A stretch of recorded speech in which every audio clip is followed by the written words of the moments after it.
Bismillahirrahmanirrahim. Assalamualaikum warahmatullahi wabarakatuh. Salam sejahtera untuk kita semua, Bapak Ibu guru, kepala sekolah, dimanapun saja berada. Kita lanjutkan pembahasan kita terkait dengan tanya jawab, terkait dengan jabatan fungsional guru dan angka kreditnya. Forum ini kita khususkan bagi Bapak Ibu guru, kepala sekolah yang menghadapi masalah atau ada hal yang ingin lebih jelas atau dipertanyakan terkait dengan penilaian angka kredit jabatan fungsional guru dan angka kreditnya. Ini adalah episode atau bagian yang kedua setelah bagian atau episode pertama kita menjawab atau saya jawab 3 pertanyaan. Nah, kali ini saya akan melanjutkan menjawab pertanyaan-pertanyaan dari Bapak Ibu guru, kepala sekolah yang telah mengajukan pertanyaan yang kemarin sudah saya sampaikan. Di sini sudah ada masuk 11 pertanyaan ya, baru saya jawab 3 pertanyaan. Ini pertanyaan yang keempat.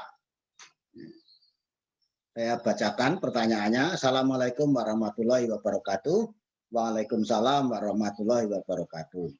Pak mau tanya, PTK atau PTS, maksudnya penelitian tindakan kelas atau penelitian tindakan sekolah, penelitian tindakan kelas itu untuk guru, penelitian tindakan sekolah itu untuk kepala sekolah, itu kan baru diwajibkan bagi guru yang akan naik pangkat dari golongan 3D ke 4A. Ya, betul. Jadi PTK atau PTS atau tidak hanya PTK PTS, boleh juga penelitian yang lain. Artinya laporan hasil penelitian itu betul baru diwajibkan mulai dari golongan 3D yang mau naik ke golongan 4A. Itu PTK atau PTS atau penelitian lain yang diseminarkan di sekolah atau di MGMP atau di KKG atau di kalau kepala sekolah ya di K3S atau di MKKS. Dan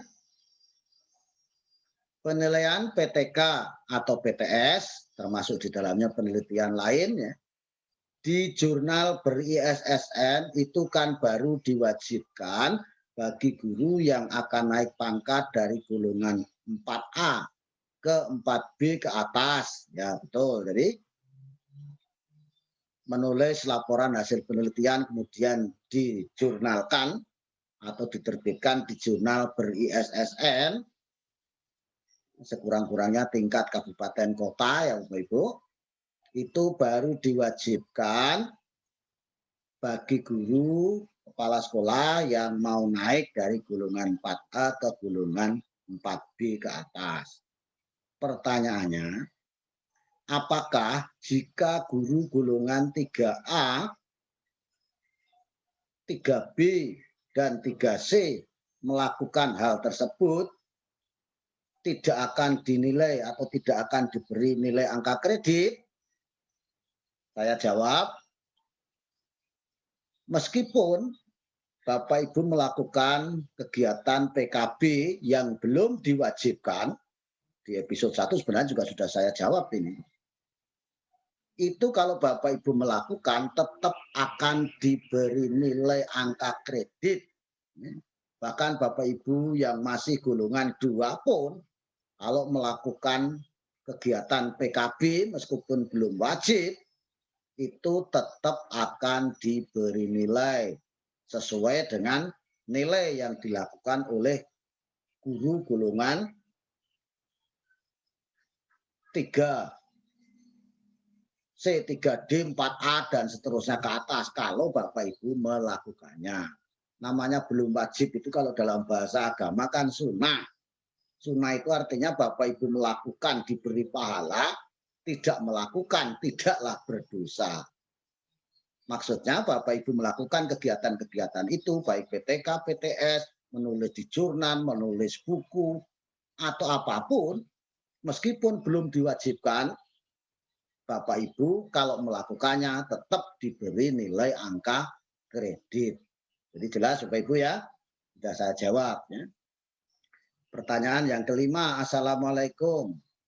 Waalaikumsalam. Pak mau tanya, apakah boleh nilai angka kredit pembelajaran, pembimbingan, angka kredit pengembangan diri, angka kredit publikasi ilmiah dan karya inovatif, dan angka kredit penunjang itu melebihi dari yang ditentukan? Apakah ada batasan berapa maksimum atau paling banyak? Ini Bapak Ibu ya.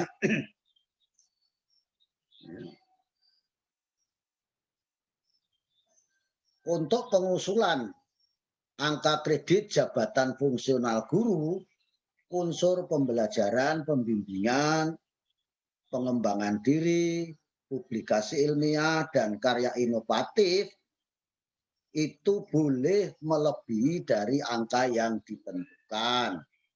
Tetapi untuk angka penunjang itu tidak boleh.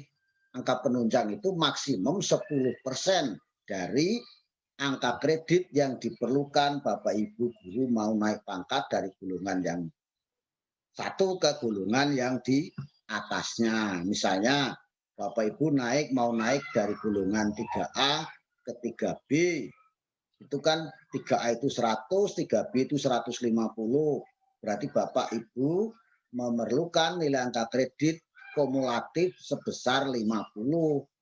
Maka angka kredit penunjang itu maksimum hanya dinilai 5. Bapak Ibu mengusulkan lebih boleh, tetapi nanti yang akan diakui maksimum 5.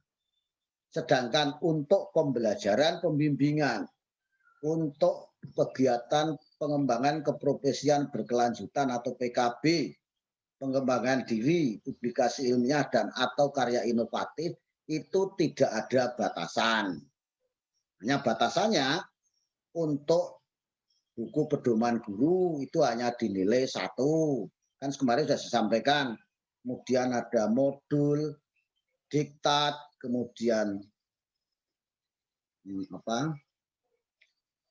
tulisan ilmiah populer, karya terjemahan itu maksimum 3 ya Bapak Ibu. Nah, penelitian baik itu PTK, PTS atau penelitian bentuk lain itu maksimum 1 tahun 2. Pengembangan diri Bapak Ibu mengikuti diklat, seminar tidak ada batasan. Itu Bapak Ibu ya.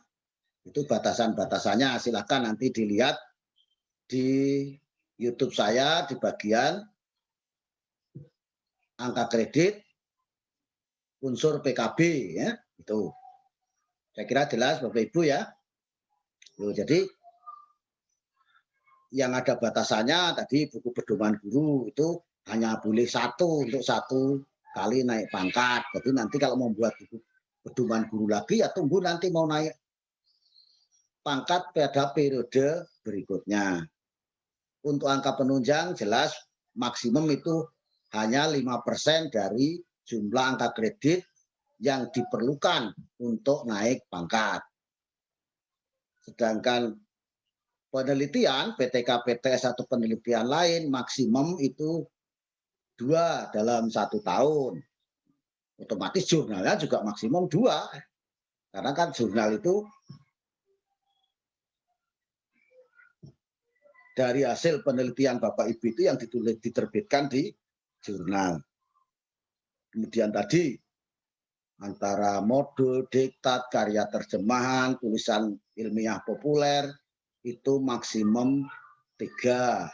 Karya inovatif itu maksimum 50% dari AKPKB, angka kredit pengembangan keprofesian berkelanjutan untuk unsur publikasi ilmiah dan atau karya inovatif ya, yang diperlukan. Jadi kalau misalnya Bapak Ibu mau naik dari golongan 3B ke 3C itu kan perlu angka kredit publikasi ilmiah dan atau karya inovatif itu kan 4. Jadi maksimum Untuk karya inovatif itu maksimum 2. Bagaimana kalau tidak ada karya inovatif, semuanya publikasi ilmiah? Boleh. Yang tidak boleh itu semuanya karya inovatif. Itu Bapak Ibu jelas ya? Ya, tadi pertanyaan nomor 5 ya Bapak Ibu. Sekarang pertanyaan nomor 6. Ini agak panjang ya Bapak Ibu. Assalamualaikum. Waalaikumsalam. Pak mau tanya, sewaktu saya naik pangkat dari golongan 3B ke 3C, jumlah angka kredit minimal yang diperlukan untuk naik pangkat itu kan 50, yaitu dari 150 golongan 3B ke 200 golongan 3C, yaitu 200 dikurangi 150. Dengan AKPKB, angka kredit pengembangan keprofesian berkelanjutan, pengembangan diri yang diwajibkan 3, publikasi ilmiah dan atau karya inovatif maksimum 4, penunjang maksimum 5. Maaf tadi minimum ya, kalau publikasi ilmiah dan karya inovatif maupun pengembangan diri itu minimum. Pengembangan diri minimum 3, publikasi ilmiah dan atau karya inovatif minimum 4, jadi lebih boleh. Yang enggak boleh itu penunjang, kalau lebih itu tidak boleh. Jadi kalau penunjang itu maksimum 5. Nah, nilai angka kredit saya sekarang atau saat saya naik pangkat dari golongan 3B ke 3C itu diakui 217,500 dengan rincian, dengan AKPKB atau angka kredit pengembangan keprofesian berkelanjutan yang diakui atau nilai yang diperoleh pada saat dia naik pangkat dari golongan 3B ke 3C itu, pengembangan diri tadi wajibnya 3. Nah, dia mengusulkan itu tidak tahu nih mengusulkan berapa, yang jelas dinilai diakui 5. Publikasi ilmiah dan atau karya inovatif yang wajib tadi kan 4. Ini diberi nilai 7. Penunjangnya 5 ya, karena maksimum 5. Enggak tahu kemarin andaikan usul lebih ya diakui cuma 5. Pertanyaannya, apakah berarti untuk naik pangkat dari golongan 3C ke 3D nanti, angka kredit yang saya perlukan, angka kredit kumulatif artinya jumlah keseluruhan, karena untuk naik dari golongan 3C ke 3D itu 3D itu kan 300, berarti 300 dikurangi 217,500, yaitu 82,500. Ya, yang ini betul. Ya, jadi angka kredit yang diperlukan tidak harus 100, karena sudah ada tabungan sisa tadi kan 17,500.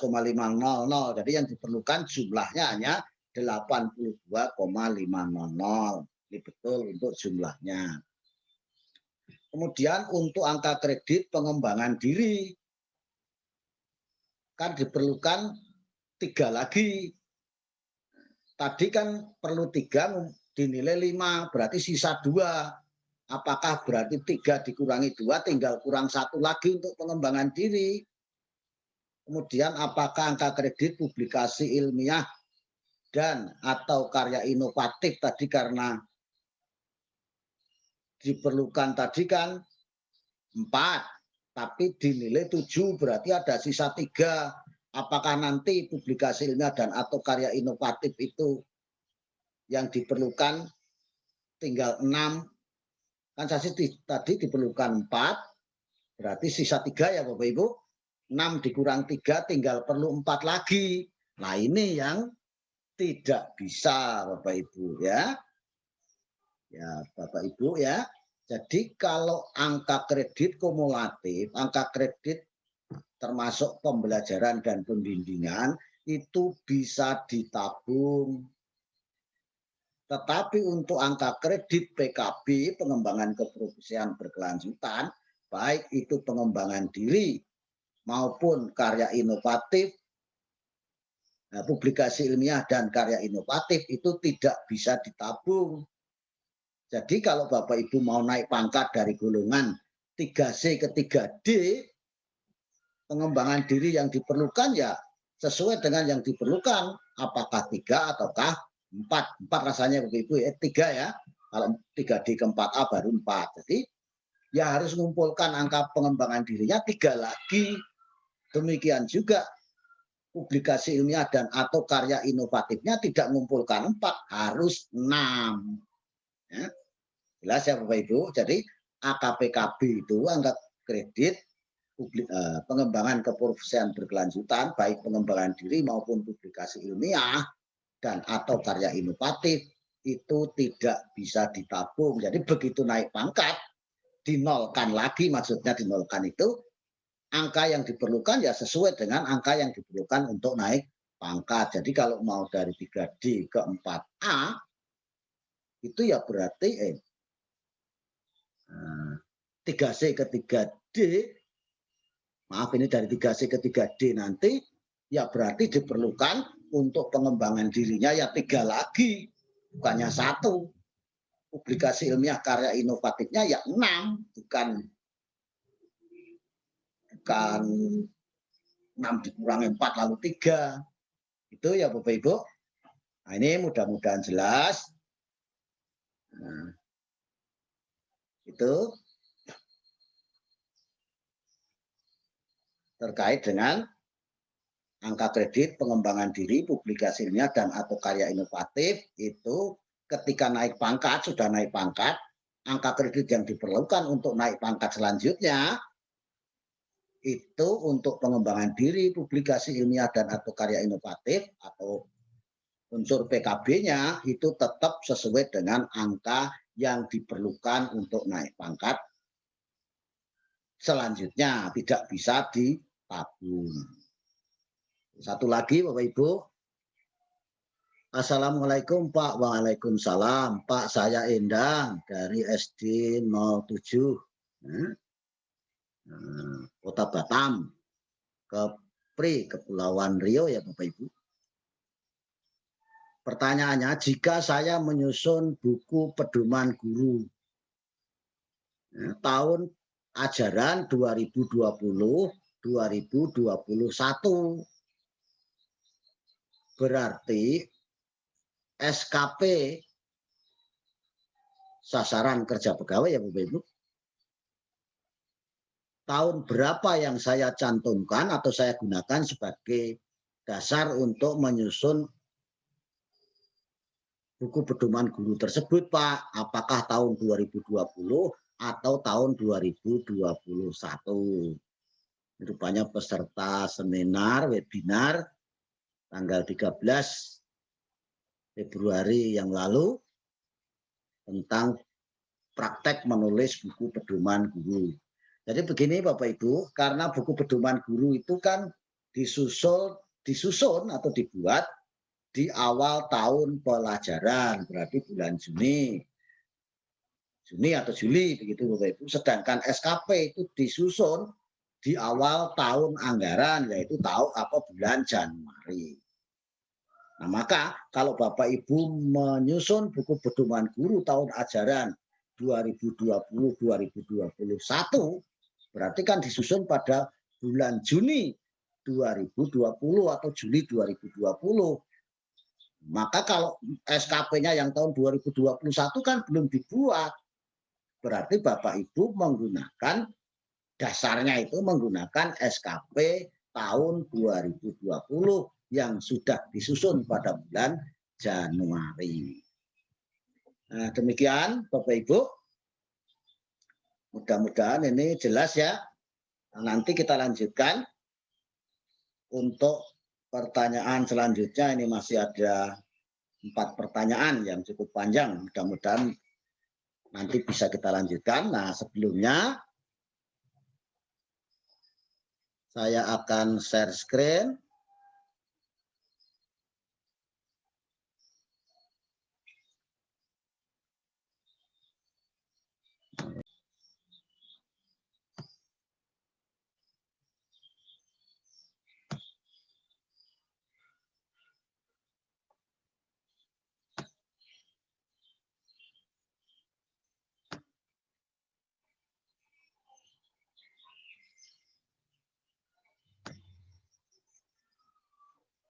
Nah, jadi ini ya Bapak Ibu daftar link video pembelajaran materi diklat tentang penilaian angka kredit jabatan fungsional guru dan bukti fisiknya.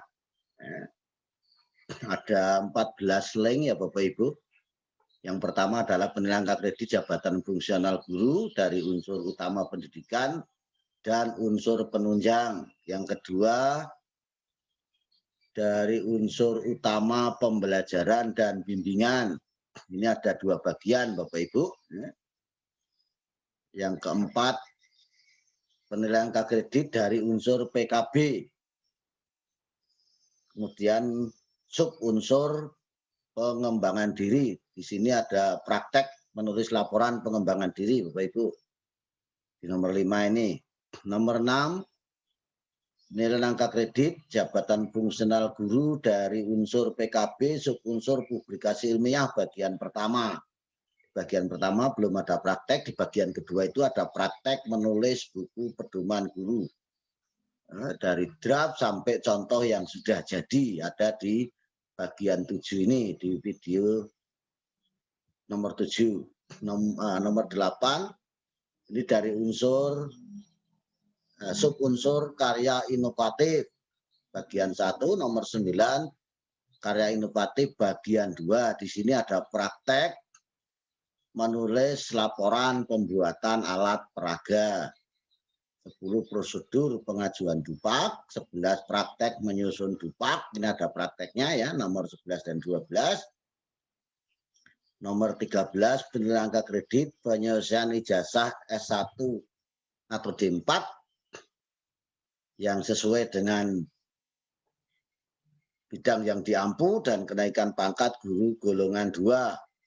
Dan yang ke-14 adalah kenaikan pangkat pegawai negeri sipil atau PNS.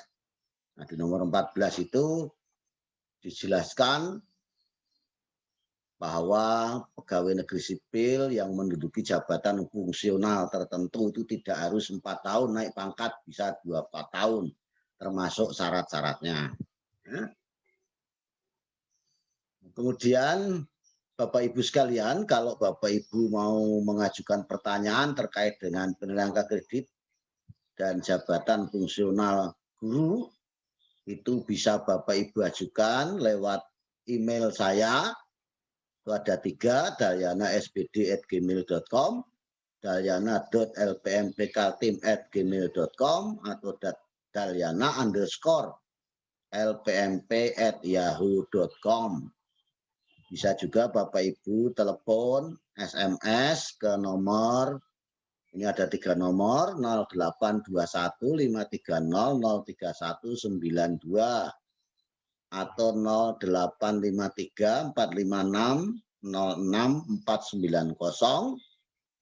Yang terakhir ini XL, siapa tahu di antara Bapak Ibu yang punya nomor XL, kalau sesama XL kan biasanya biayanya lebih murah. Nomor XL saya 0819543236 atau melalui WA yaitu 0821 530 03192. Bahkan Bapak Ibu miss call pun boleh.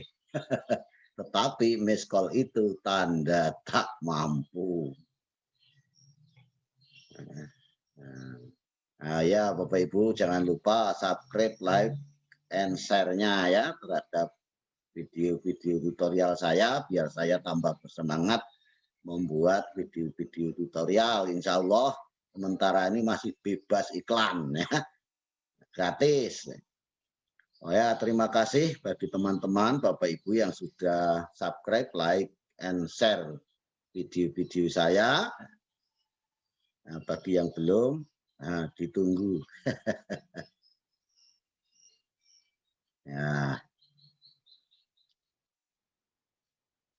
Nah, saya sudahi untuk